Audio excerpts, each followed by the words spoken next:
अभी हम 8 सम चालू करते हैं। ये है लेक्चर नंबर 6 जिसमें हम कवर करेंगे 8, 9, 10, 11 सम क्लियर करेंगे।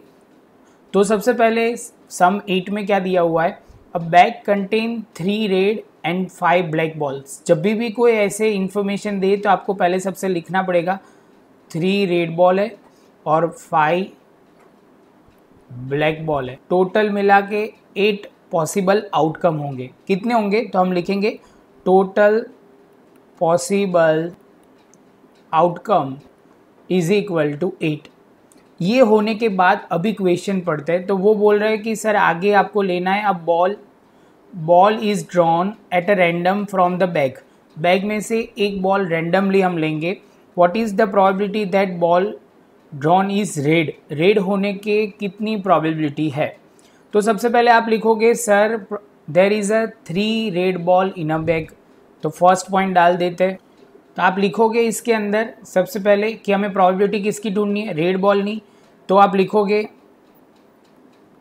Probability red ball is equal to, तो आप बोलोगे sir number of favourable outcome divide by number of red balls. तो आप बोलोगे सर यहाँ पे एक छोटा सा आप चेंज करके प्रोबेबिलिटी ऐसे भी लिख सकते हो। आप बोलोगे सर क्यों लिख रहे हो प्रोबेबिलिटी, इसको समझाऊंगा। Probability of red ball is equal to probability of R is equal to number of favourable outcome divide by number of total possible outcome. तो आप बोलोगे सर फेवरेबल आउटकम बोलो तो कितने हैं, 3 बॉल्स है। तो 3 बॉल्स है तो 3 लिखेंगे और टोटल पॉसिबल आउटकम 8 है तो हम 8 लिखेंगे।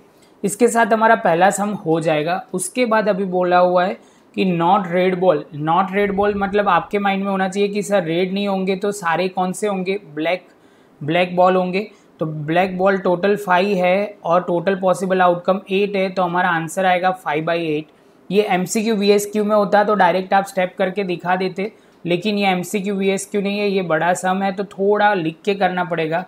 तो आप बोल रहे हैं कि sir probability of event getting red ball plus probability of not getting red ball is equal to 1। तो आप बोलोगे सर इसको सिंबल में लिखो P of R plus P of R dash is equal to 1। E की जगह हमने इस बार R लिखा हुआ है क्योंकि रेड बॉल था तो हमने यहाँ पे R लिया था, वो मेन पॉइंट है। उसके बाद आप ध्यान रखोगे, मैं फिर से बोल रहा हूँ ये लाइन आपको लिखनी है तो लिखनी पड़ेगी, probability of getting red ball plus probability of not getting red ball is equal to probability हो जाएगी 1, मतलब इवेंट होने के चांसेस और नहीं होने के चांसेस दोनों को प्लस करोगे तो कॉम्प्लीमेंट इवेंट के हिसाब से टोटल 1 आएगा। जैसे ये खत्म होगा तो आप बोलोगे सर P ऑफ R कितना है। तो P ऑफ R आप बोलोगे सर सिंपली वे में R कितना है 3/8। P ऑफ R डैश आप बोलोगे 1 है। P of R dash is equal to 1 minus 3/8। P of R dash is equal to, LCM लेंगे, ध्यान रखना है यहाँ गलती नहीं होनी चाहिए। आप बोलोगे सर यहाँ 1 है तो मल्टीप्लाई 8 ऊपर और नीचे भी 8 ऊपर, तो होगा यहाँ पे 8 माइनस 3/8, 5/8 आ गया। Probability of not red ball will be selected होगा 5/8, ये हो गया। और आप देखोगे सर ये आंसर भी हो गया। प्रेजेंटेशन आपको समझना ज़रूरी है क्योंकि अभी जो भी सम आएंगे इसमें नॉट वाली कंडीशन भी इतनी इंपॉर्टेंट है तो वो आपको ध्यान रखना है। और इतना ख़त्म होने के बाद बच्चों आपको ये सम पूरा अच्छी तरह अपनी नोट में लिख देना, प्रैक्टिस करने के लिए बहुत इजी रहेगा। जब भी आप करोगे देखने के लिए फटाफट सम सॉल्व हो जाएगा। चलो तो अभी 9 सम शुरू करते हैं। अ box contain 5 red marble, white 8 marble and 4 green marble. Total हमारे पास मार्बल की बात कर रहे हैं तो आप लिखना शुरू करोगे 5 रेड, वाइट की हम इंक नहीं बना सकते इसलिए हम तो यहाँ वाइट से रेड से ही लिखना पड़ेगा, वाइट एंड 4 ग्रीन। तो आप बोलोगे सर टोटल पॉसिबल आउटकम कितने होंगे, टोटल पॉसिबल आउटकम आप बोलोगे टोटल पॉसिबल आउटकम 17 होंगे। उसके बाद बोल रहे हैं क्या, वो पढ़ते हैं 1 marble is taken out of box randomly. तो आपको बोल रहे हैं कि हम एक मार्बल कोई भी सिलेक्ट करेंगे।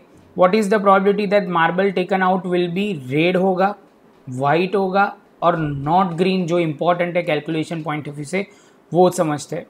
तो सबसे पहले फर्स्ट पॉइंट लगाते हैं। तो फर्स्ट पॉइंट में आप बोलोगे probability of getting red marble is equal to, तो आप बोलोगे sir probability of getting red marble is equal to marble of favourable outcome, मतलब number of favourable outcome divide by number of total possible outcome. तो आप बोलोगे sir यहाँ पे आपको क्या लिखना है, तो आपको लिखना है तो लिख सकते हो प्रोबेबिलिटी ऑफ रेड मार्बल है तो आर लिखते हैं। सबसे पहले आप बोलोगे सर रेड मार्बल है कितना, तो आप बोलोगे सर रेड मार्बल है 5 और पॉसिबल आउटकम है 17। तो इसके साथ हमारा पहला पॉइंट ख़त्म होगा। तो हम लिख देते हैं यहाँ यूज़ करने के लिए जगह 5/17, ये हमारा आंसर होगा। 5 हमारे टोटल रेड मार्बल है। आप बोलोगे सर हमें पूछा गया टोटल मार्बल कितनी है, तो टोटल आउटकम पॉसिबल आउटकम है 17, 5/17। सेम वे आगे चलते हैं सेकेंड वाला पॉइंट। तो सेकेंड वाले पॉइंट में क्या बोला हुआ है, तो आप बोलोगे सर इसमें बोला हुआ है probability of getting white marble, तो लिखते हैं probability of getting white marble is equal to PW लिखेंगे, समझने में इजी रहे इसलिए। तो आप बोलोगे sir all possible number of favourable outcome divide by total number of possible outcome. तो आप बोलोगे सर फेवरेबल आउटकम कितने हैं, फेवरेबल मतलब आप बोलोगे सर टोटल फेवरेबल आउटकम है वाइट 8, उसमें से टोटल पॉसिबल आउटकम है 17। तो 8/17 हमारा क्या होगा probability of getting white marble. ये ख़त्म हो गया। अभी थर्ड हम पढ़ते हैं। तो थर्ड में क्या दिया हुआ है, तो आप बोलोगे probability of not getting white marble. तो बच्चा बोलेगा सर कैसे करना है, तो आपको पहले वो ढूंढना पड़ेगा प्रोबेबिलिटी ऑफ। तो अभी हम थर्ड पॉइंट में क्या दिया हुआ है probability of not getting green marble. तो आप बोलोगे सर इसमें हम डायरेक्टली भी कर सकते हैं, ग्रीन मार्बल नहीं होगा तो आप बोलोगे सर इसके सिवा कौन सा होगा, रेड हो सकता है या वाइट हो सकता है। तो रेड प्लस वाइट, तो आप बोलोगे सर रेड के 5 है और वाइट के 8 है, तो मिलाओगे टोटल 13। तो 13 अपॉन टोटल पॉसिबल आउटकम 17 है, वो हमारा आंसर आ जाएगा। ये हमारी टेक्निक समझने के लिए, अभी तो हमें बहुत लंबा इसमें लिख के प्रॉपर करना पड़ेगा। तो आप बोलोगे सर प्रोबेबिलिटी क्या कौन सी ढूंढनी है, तो हम स्टार्ट करते हैं सबसे पहले लिखना probability of getting green marble. बच्चे कई कंफ्यूज होंगे कि सर ये आप बोल रहे थे तो कौन सा वाला नॉट गेटिंग ग्रीन मार्बल, तो कैसे ये आप कर रहे हो।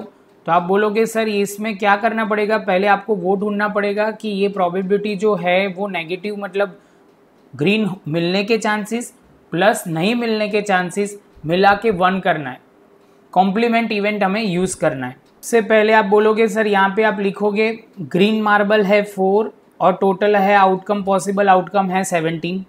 अभी आप लिखोगे sir probability of getting green marble वो है PG, probability of green marble, probability of G dash मतलब probability of not getting green marble is equal to 1 as per complementary event.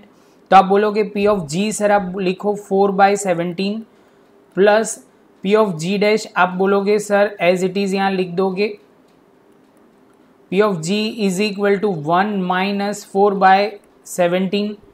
LCM लेना पड़ेगा, यहाँ पे भी मल्टीप्लाई 1 होगा तो 1 है तो 17 ऊपर 17 नीचे, मतलब डिनोमिनेटर न्यूमरेटर दोनों जगह पे 17। P of G dash is equal to 17 - 4 divide by 17। आप बोलोगे 13/17 सर हमारा फाइनल आंसर आएगा। अभी हम स्टार्ट कर रहे हैं सम नंबर 10।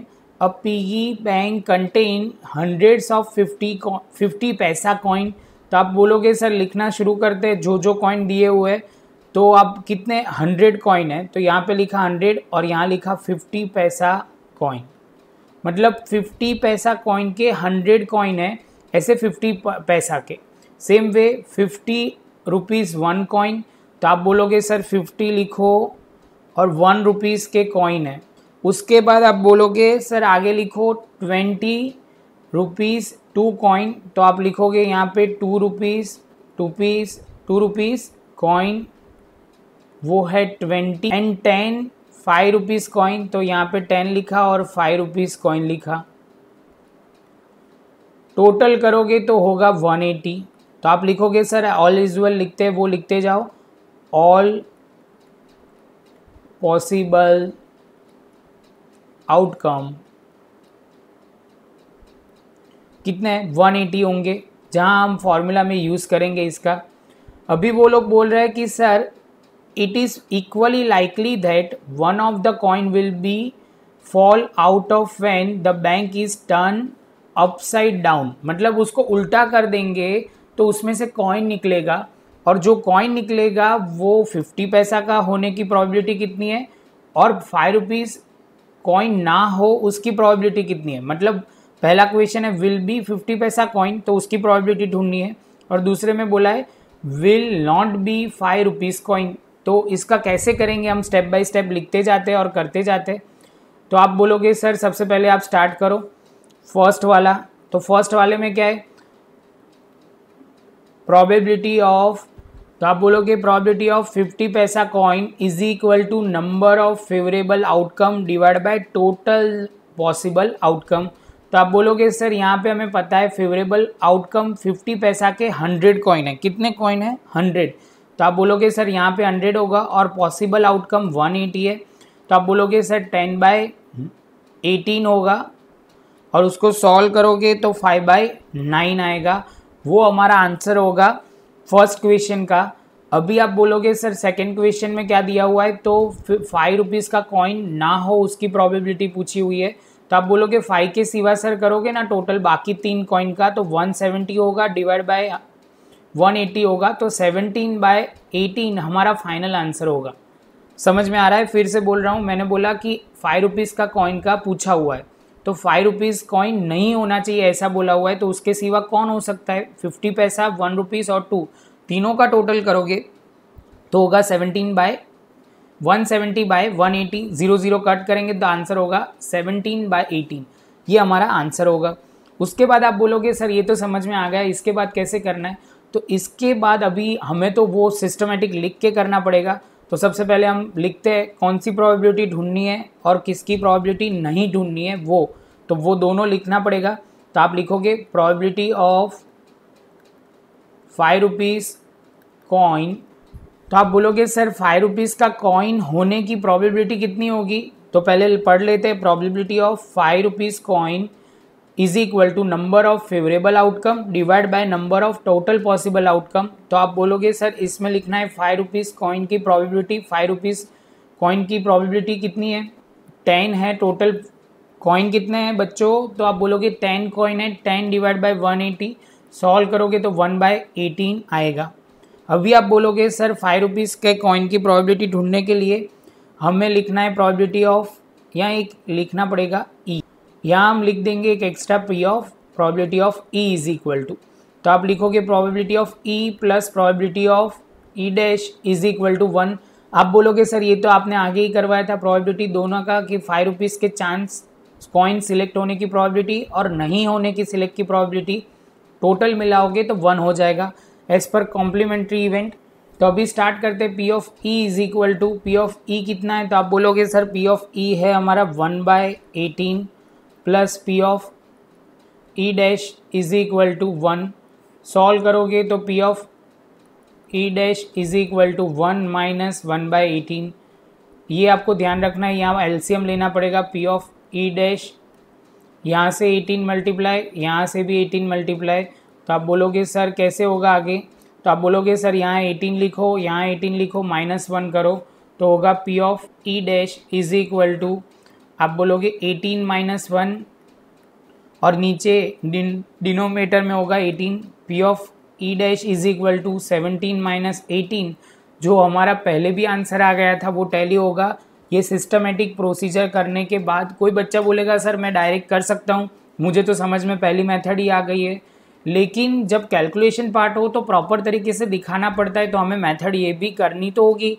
जब आपको क्वेश्चन छोटा सा दिया हुआ है तो आप आराम से छोटी मेथड से कर सकते हो, एमसीक्यू में कोई मेथड दिखानी नहीं होती तो उसमें कोई प्रॉब्लम नहीं है। लेकिन अभी तो हमें यही मेथड से लिख के ही करना है, आप यही मान के चलो, ये आप शॉर्टकट नहीं यूज़ कर सकते। हाँ आप ऊपर लिख सकते हो अपनी कॉपी में कि हमने ये मेथड से भी कर सकते हैं, तो फिर से आप देखो तो आपको याद आ जाए।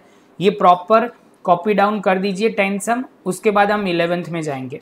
अभी हम स्टार्ट कर रहे हैं। तो सम नंबर 11, सम नंबर 11 में क्या इन्फॉर्मेशन है? Gopi buy a fish from the shop for his aquarium.